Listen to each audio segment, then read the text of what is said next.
Tales from the Old Forest. Written and read for you by Jon Buckeridge.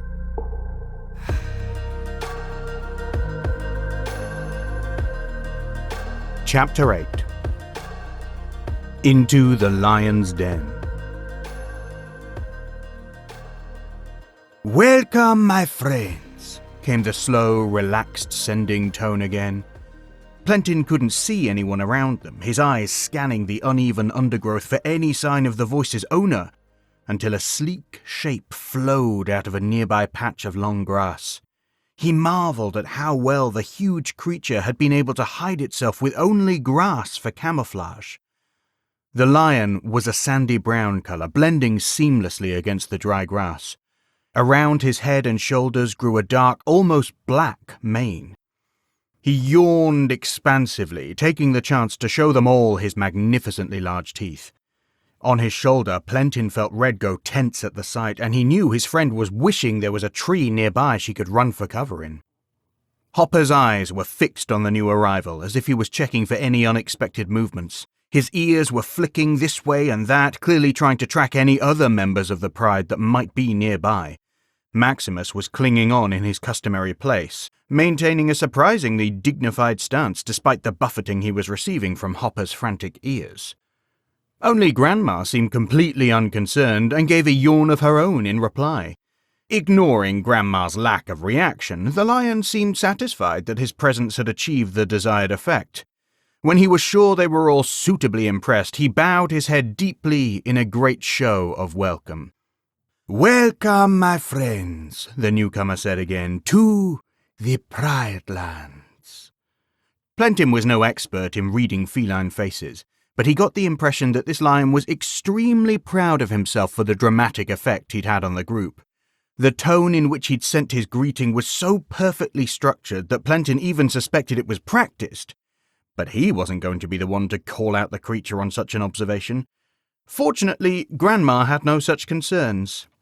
"Akida!" she greeted the lion by name. "What a splendid entrance you've made! Why, you've struck just the right blend of fear into my friends here, and that opening line, you must have practiced it for days."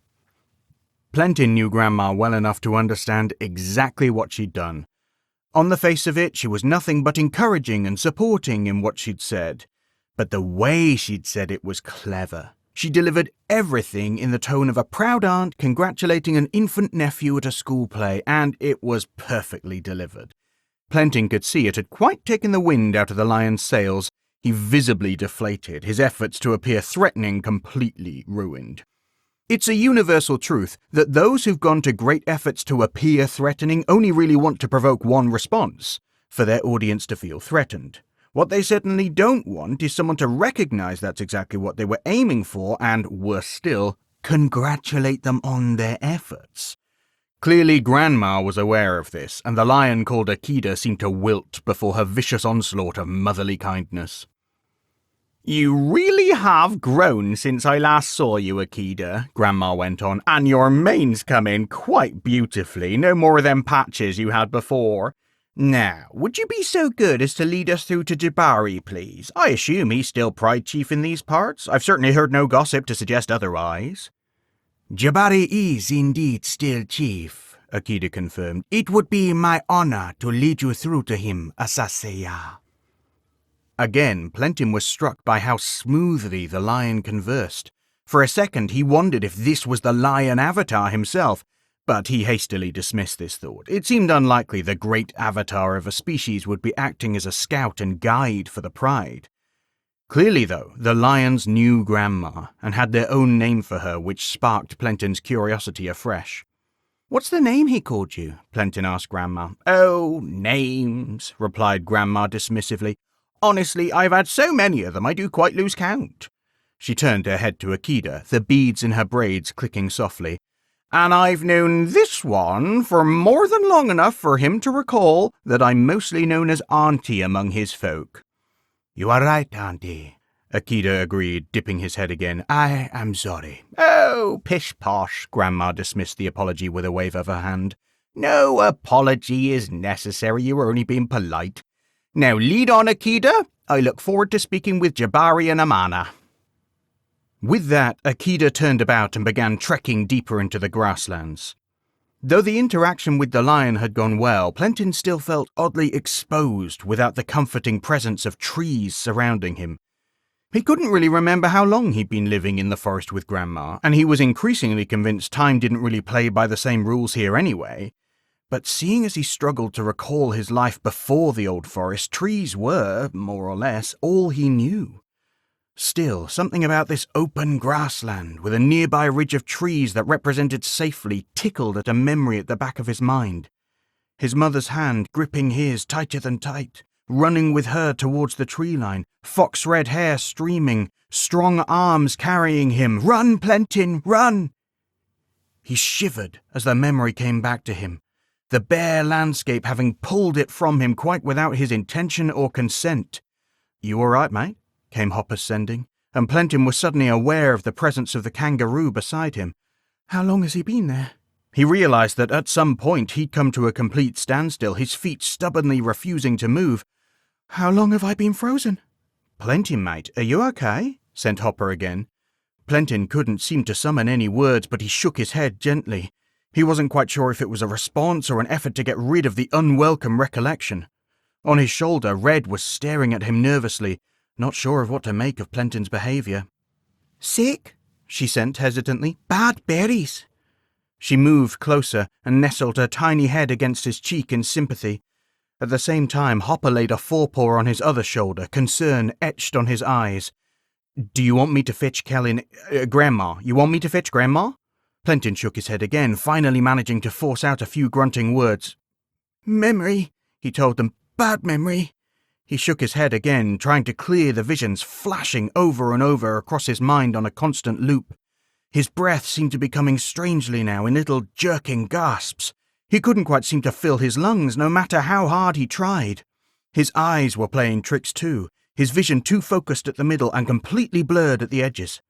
Despite that, though, he could still see a small fuzzy shape moving along Hopper's extended arm, materializing into focus right in front of him. Maximus stared up at him, the tiny harvest mouse seeming strangely vast as it occupied all of his sight. "Smelling," sent the creature. Even through his mental haze, Plentyn was confused. "What?" "Smelling," sent Maximus, but now Plentyn realized it was a question. "What you are smelling?" the mouse asked. Despite its churning, Plentyn's brain seemed to latch on to the solidity of this question. What could he smell? "Dry grass," he murmured fuzzily and breathed again. "Red on my shoulder. Hopper, you." Maximus seemed pleased. "Hearing?" asked the mouse. "What you are hearing?" Again, Plentyn's mind seemed pleased to answer, and it redirected some attention on the sounds around him. "Wind in the grass," he began. "Birds." He glanced up to find them. "Big birds, birds of prey, calling above us." Again, Maximus was pleased. "Feeling. What you are feeling?" he sent.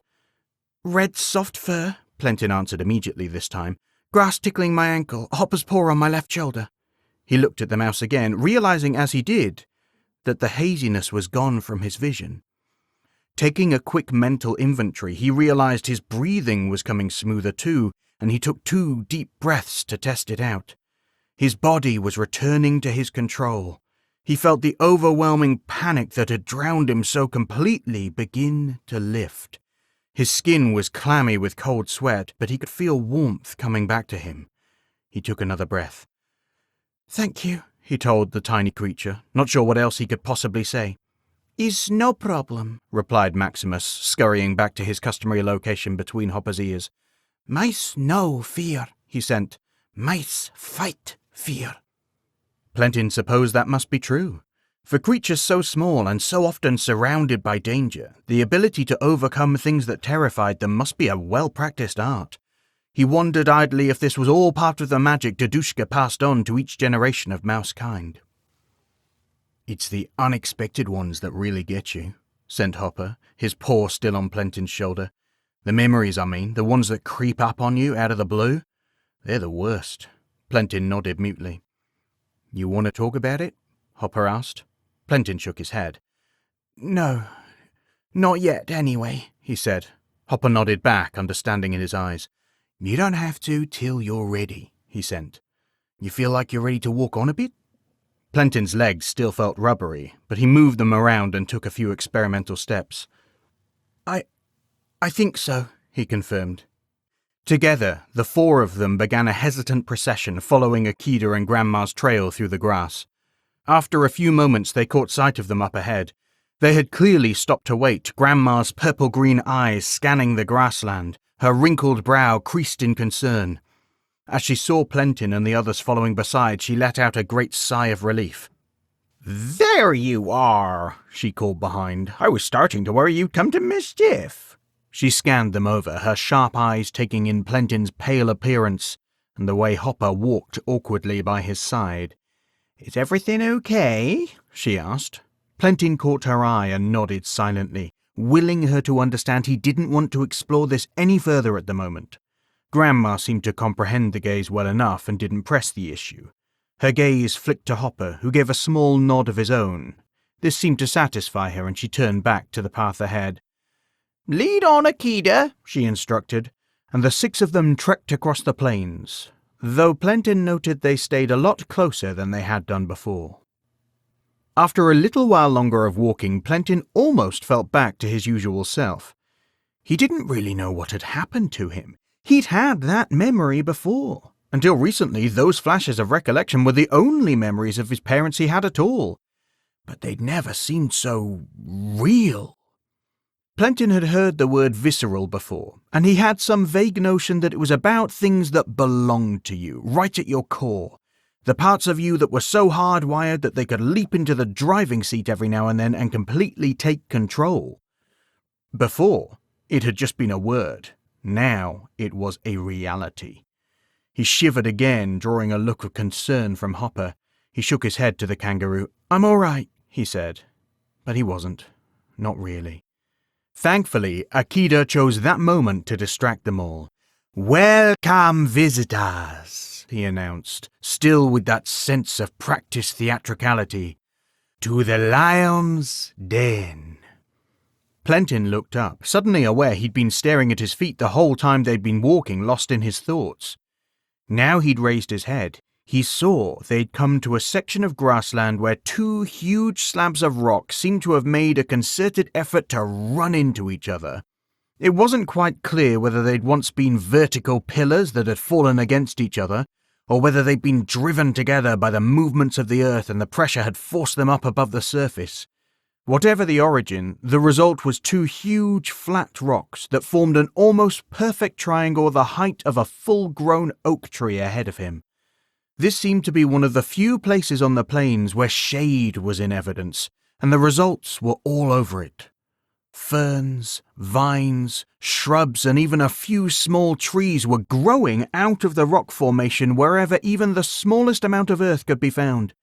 Seated proudly among the dry, brown grasses of the plains, this verdant green tower seemed like it came from another world, an oasis in a desert. Plentyn breathed in the aroma of healthy plants and life that came with them, and in an instant felt safe and relaxed, like he was back in his own room at Grandma's treehouse. All too soon, though, Akida brought him back to the present. May I present to you our king, Jabari, the lion announced, and Plentyn saw, striding gracefully from between the two huge rocks, was a lion. And what a lion! If he'd thought Akida was impressive, he had not recognized on meeting this incredible creature. Where Akida was sandy brown, Jabari was golden. Where Akida's mane was black, Jabari's was a burnished bronze. His eyes were deep amber orbs that when Plentyn met them seemed to bore right into him. There was something more real about Jabari. He was somehow more solid, more present, more tangible. And then Plentyn realized it. It was so obvious. He couldn't not see it. Jabari was the avatar of the lions. If ever there was a creature who was meant to represent the very best a lion could hope to be, who could be the voice of all lion kind, it was clearly Jabari. He caught Grandma's eye and raised his eyebrows in a silent question. She nodded minutely, and he knew he'd been right. "You are welcome," came the voice of Jabari. It was deep and rich, but soft and strangely effortless. It was the tone of someone who does not need to shout because everyone will always be listening. He thought back to the practice tones of Akida and realized the smaller lion's efforts had been attempts to emulate the way Jabari spoke. Suddenly, Plentyn felt sorry for Akida. Meeting the avatar of your species for an afternoon was one thing, but he couldn't imagine living alongside them every day. Walking in their shadow must be a very daunting prospect, and constantly being compared to them must be far from a fun experience. He found Akida's gaze, and the young lion practically rolled his eyes in confirmation.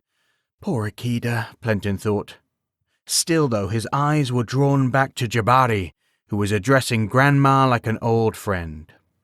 "Asasaya," Jabari breathed.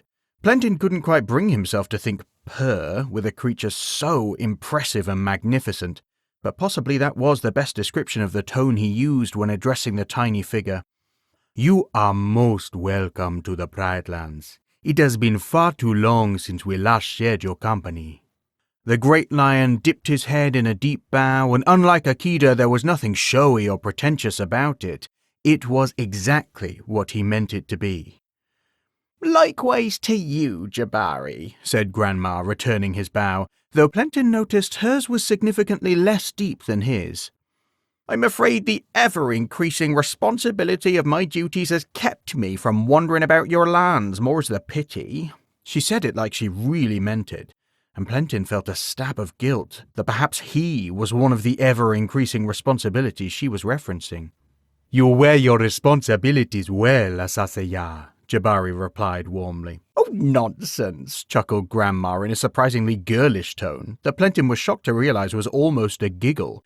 "I wear them with more wrinkles every year. It's you who seems to wear your responsibilities gracefully, you big fluffy bugger." She laughed again, punching Jabari playfully on his great shoulder. Plentyn was not sure he would have had the confidence to step within 3 paces of the huge lion, let alone punch him on the shoulder. But apparently he and Grandma had a long history, and the lion took no offense. For Grandma's part, she had just noticed a sleek, pale lioness stepping out from the rocks that Jabari had come from, and her face turned up in a broad grin. "Amana!" she cried, raising her arms above her head, fingers splayed wide in excitement, her carved bracelets clacking wildly. "Asasaya!" the lioness replied as Grandma approached. Plentyn surely would have heard more from their conversation had not Jabari stepped up to him and quite stolen his attention. "You are welcome, friends of Asasaya," said the lion to the 4 of them. He did not bow as he had done with Grandma, but he did dip his head in a respectful nod.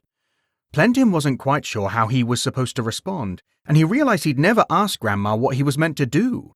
Should he bow, or was that just for lions? But Grandma had bowed, but then they were old friends. His confusion clearly showed in his face because Jabari broke out in a great laugh. "You do not know what to make of me, do you, young one?" the lion asked, his mane rustling with the echoes of his laughter. Plentyn blushed despite himself and grinned apologetically. "I'm afraid not," he said awkwardly. "You're the first avatar I've met. At least the first one since I knew what avatars were. I'm not quite sure what's expected," he blurted out. Again, he felt very sorry for Akida. Being around such an effortlessly graceful creature as Jabari made him feel thick-headed and clumsy. Again, Jabari laughed heartily. "It is customary to give you a name," he explained. "Or else how can I refer to you with the respect that you are due as a friend of Asasaya?" Plentyn could have kicked himself. His name, of course he should give his name. "Yes, of course," he barked awkwardly. "I'm Plentyn." He felt like he should say more, but nothing would come. He glanced around, hoping Grandma might save him from himself, but she was still quite lost in conversation with the lioness called Amana. A slight scratch from a squirrel's claw on his shoulder, however, reminded him that he wasn't alone. He started internally cursing himself for how badly this was going. "Sorry," he blurted. He wasn't quite sure if he was apologizing to Red for forgetting her, or to Jabari for just how awkward he was. Or perhaps to himself, for how much he'd torture himself in reliving this excruciating exchange later. "Sorry," he mumbled again. "This is Hopper and Maximus," he gestured to them both, "and this is my friend Red. She's a squirrel." There was an awkward silence while Jabari took them all in, and Plentyn took the opportunity to curse himself a few more times. "She's a squirrel," he thought. "Of course she's a squirrel. He knows she's a squirrel." Mercifully, Jabari shattered his shame spiral when he spoke again. "Well, you are very welcome, Plentyn. It is a pleasure to have you here. Welcome also, Brother Kangaroo, Brother Mouse, and of course, Sister Squirrel." There was a very slight emphasis on the word squirrel, and Plentyn half believed Jabari was making fun of him. He looked up and saw the lion's amber eyes were twinkling with mischief, and at last his tension broke and he grinned in relief. "I'm so sorry," he told Jabari apologetically. "I've not really done this before. Grandma usually handles the introductions." He gestured at Grandma mutely, and Jabari followed his gaze to where Grandma and Amana were talking happily. The old woman was becoming more and more animated, her hands moving excitedly as she talked. Jabari turned back. "You are not doing so badly as you think, young one," he told Plentyn kindly. "Clearly, Asaseya believes that you are ready to speak for yourself before the creatures of the forest, and that is high praise from one such as her." "That name you call her?" Plentyn asked, always keen to try and find out more about the mysterious old woman's curious past. "What does it mean?" "It is one of many," Jabari replied, sounding not too dissimilar from one of Grandma's own responses. "Asasteya, Ale, Asasteyafua, they are all names that she has worn, but none have quite captured her, so she shrugs them off like a lizard sheds her skin. But to you she has called herself Grandma, and that is an honor in itself." He drew closer to Plentyn, almost like he was whispering to him, though no words were being truly spoken. "If I were you, Plentyn, I would focus on knowing more about the name she has used to introduce herself, instead of chasing after names she has chosen not to share. Trust me when I say that one such as her will have her reasons." There was no sense of rebuke in the way Jabari spoke to Plentyn, but he felt a little stab of guilt nonetheless. That old curiosity had had him chasing after all the things Grandma hadn't given him, and he was neglecting all the things she had given him. Comfort, safety, food and shelter, the incredible adventure and lesson of the old forest as she worked her way through it, a home to call his own. In short, she'd given him family. Perhaps that's why she'd called herself Grandma to Plentyn and not to anyone else. What he'd needed, what he'd really needed when she found him frightened and alone, was someone to love him like a grandmother, to be family for him, and to show him kindness. Plentyn finished the thought out loud. He hadn't really meant to, but suddenly it was all so clear and obvious to him. For all the lessons she was teaching him about the nature of kindness, Grandma herself was a living, breathing example of it. Jabari caught his eyes and nodded very slowly and very deliberately, and Plentyn understood that the moment that had passed between them was for them alone. He didn't know how the great lion had known what to say, but he'd said it just right, and Plentyn felt tears pricking his eyes. "Right then, sorry about that," came Grandma's crackling voice cutting through Plentyn's thoughts. "I do get carried away when I natter with Amana. She really can bring the oof." She was abruptly cut off as Plentyn, his eyes still streaming, barreled into her and wrapped his arms around her tightly. He didn't really have all the words he needed to express the gratitude he was feeling towards her, so he tried with all his might to put it into that hug instead. To Plentyn's knowledge, she hadn't been expecting it. But with the instinctive ability of all grandmas everywhere, she had the finest hugs known to mankind ready and waiting with no warning required. Her old arms wrapped tightly around Plentyn in response, and she held him there, muttering comforting little sounds to him while they swayed back and forth, and Red tried to burrow underneath their interlocked arms.